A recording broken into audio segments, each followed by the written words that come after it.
नमस्कार मंडळी, श्री स्वामी समर्थ. मी संध्या माझ्या चॅनलमध्ये तुम्हा सर्वांचं खूप खूप मनापासून स्वागत करते. बघा मंडळी, 1 नोव्हेंबरला आहे प्रबोधिनी एकादशी. ही हिंदू धर्मातील अतिशय महत्वाची आणि अतिशय पवित्र अशी मानली जाते. हिलाच देव उठणी एकादशी किंवा प्रबोधिनी एकादशी असेही म्हणतात.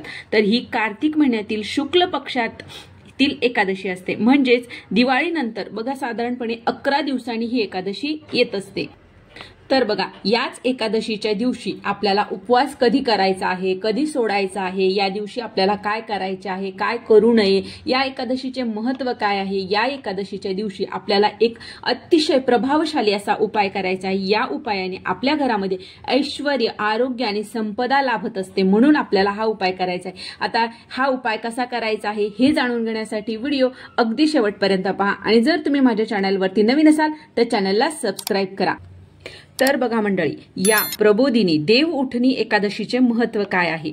तर बघा, प्रबोधिनी एकादशीच्या दिवशी भगवान विष्णूंचे रूप असलेले विठुराया चातुर्मास संपून कार्तिक एकादशीच्या दिवशी ते योग निद्रेतून म्हणजे झोपेतून उठतात आणि पुन्हा या सृष्टीचा कारभार स्वीकारतात.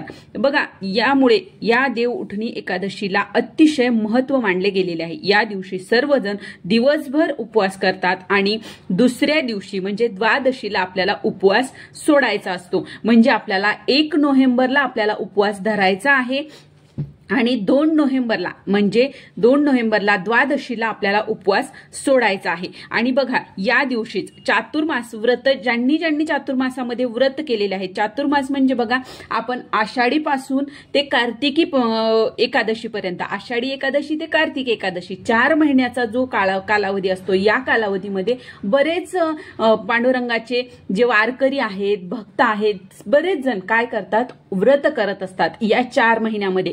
तर ह्या व्रताचं या दिवशी आपल्याला पारण करायचं असतं, शेवट करायचा असतो. उद्यापनही आपल्याला या शेवटच्या दिवशी म्हणजे प्रबोधिनी एकादशीच्या दिवशी आपल्याला करायचं असतं.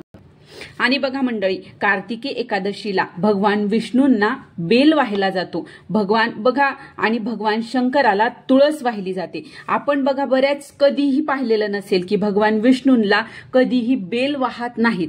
पण फक्त एकच दिवस असतो वर्षातून, एक दिवस जो असतो प्रबोधिनी एकादशी. एकादशीच्या दिवशी भगवान विष्णूंना बेल अर्पण केला जातो आणि भगवान शंकराला म्हणजे महादेवाला आपण तुळस कधीही अर्पण करत नाहीत. पण या दिवशी त्यांना म्हणजे भगवान शंकरांना तुळस अर्पण केली जाते. अतिशय महत्वाचा आणि खूप खूप आपल्याला पवित्र असा हा दिवस मानला जातो.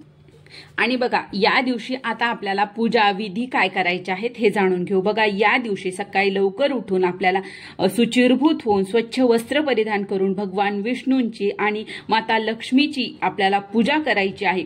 त्याचबरोबर या दिवशी आपल्याला तुळशीचीही पूजा करायची आहे. पण एक गोष्ट लक्षात ठेवा, या दिवशी तुळशी पत्र किंवा मंजुळा आपल्याला चुकूनही तोडायच्या नाहीत. भगवान विष्णूंना महादेवाला आपल्याला तुळशी अर्पण करायची आहे. तर आपल्याला आदल्या दिवशीच आपल्याला तोडून ठेवायची आहे आणि या दिवशी एकादशीच्या दिवशी आपल्याला ती अर्पण करायची आहे. पण एकादशीच्या दिवशी आपल्याला तुळस तोडायची नाहीये. या दिवशी तुळशीची आपल्याला विधिवत पूजन करायचे आहे. त्याचबरोबर या दिवशी तुळशी विवाह सुद्धा केला जातो. त्याचबरोबर तुळशीची आपल्याला फूल, धूप, दीप, नैवेद्य दाखवून आपल्याला त्यांची पूजा करायची आहे. आणि त्याचबरोबर या दिवशी अतिशय महत्वाचा आपल्याला एक उपायही करायचा आहे. हा उपाय म्हणजे आपल्याला तुळशीच्या समोर आपल्याला सायंकाळच्या वेळेला तुपाचा दिवा लावायचा आहे. आता दिवा तुम्ही कुठलाही घेऊ शकता आणि त्या दिव्यामध्ये आपल्याला थोडीशी हळद टाकायची आहे आणि नंतर तिथे बसून आपल्याला तुळशीला प्रदक्षिणा करायच्या आहेत.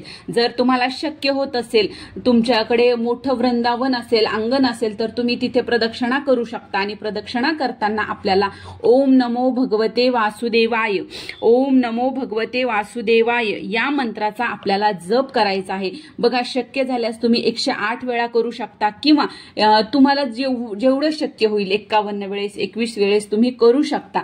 बघा तेवढ्याच वेळेस तुम्ही प्रदक्षिणाही घालू शकता। पण जर तुम्हाला प्रदक्षिणा घालणं शक्य नसेल तर स्वतःभोवती 3 वेळेस प्रदक्षिणा करून सुद्धा तुम्ही खाली बसून आसन घेऊन बसून तुम्ही तिथे सुद्धा ओम नमो भगवते वासुदेवाय या मंत्राचा आपल्याला जप करायचा आहे। असं केल्याने आपल्या सर्व पापांपासून आपल्याला मुक्तता मिळत असते, आपल्या घरामध्ये ऐश्वर्य, आरोग्य आणि संपन्नता लाभत असते। अतिशय प्रभावी असा हा उपाय आहे, नक्की आपल्याला करायचा आहे। आणि बघा या दिवशी रात्री हरिभजन करतात, जागरण करतात आणि द्वादशीला दुसऱ्या दिवशी आपल्याला उपवास सोडायचा असतो। या दिवशी श्रीधर नावाने भगवान विष्णूंची पूजा केली जाते। त्याचबरोबर या दिवशी आपल्याला आपल्या घरामध्ये अखंड एक तुपाचा दिवा लावायचा आहे।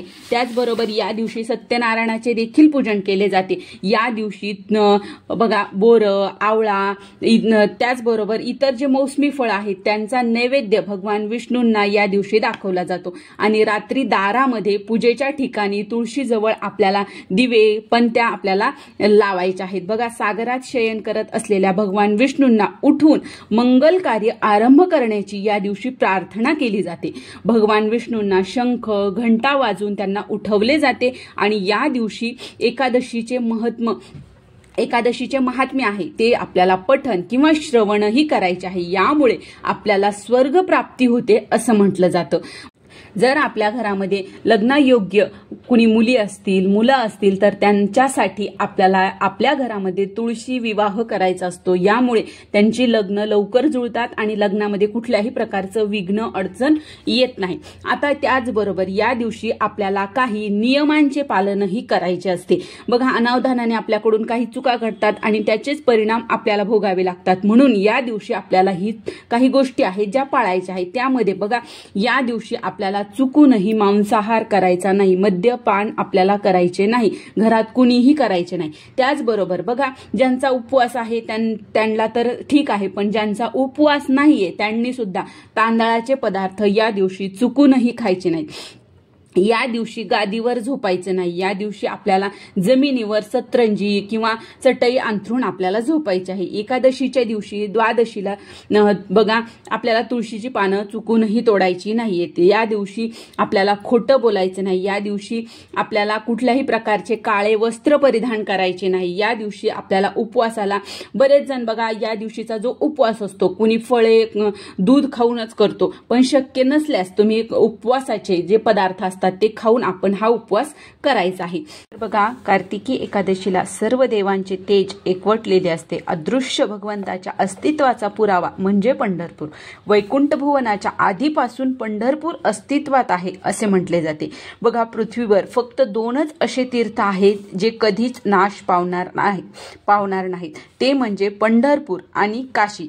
म्हणूनच एकदा तरी काशीला आणि पंढरपूरला जावे असे म्हटले जाते। बघा कार्तिकी एकादशीला ज्ञानबा तुकारामाच्या गजरात आळंदी दुमदुमून जाते। दिंड्या पताकांचे भार वाळवंटात उतरते, संतांची मांदी आळी भरते। कार्तिकी एकादशीला देशभरातून वारकरी आळंदीला येतात। त्यांच्या तोंडातून फक्त विठुरायांचा नामघोष सुरू असतो। ज्यांना शक्य होईल त्यांनी अवश्य या दिवशी आपल्या जवळच्या विठ्ठलाच्या मंदिरामध्ये अवश्य दर्शनाला जावे आणि शक्य असल्यास तुम्ही आळंदीलाही जाऊ शकता। तर ही छोटीशी माहिती होती जी मला तुमच्यापर्यंत पोहोचवायची होती। जर तुम्हाला हा व्हिडिओ आवडला असेल तर व्हिडिओला लाईक करा, जास्तीत जास्त लोकांपर्यंत हा व्हिडिओ शेअर करा आणि माझ्या चॅनलला सबस्क्राईब करा। रामकृष्ण हरी मंडळी।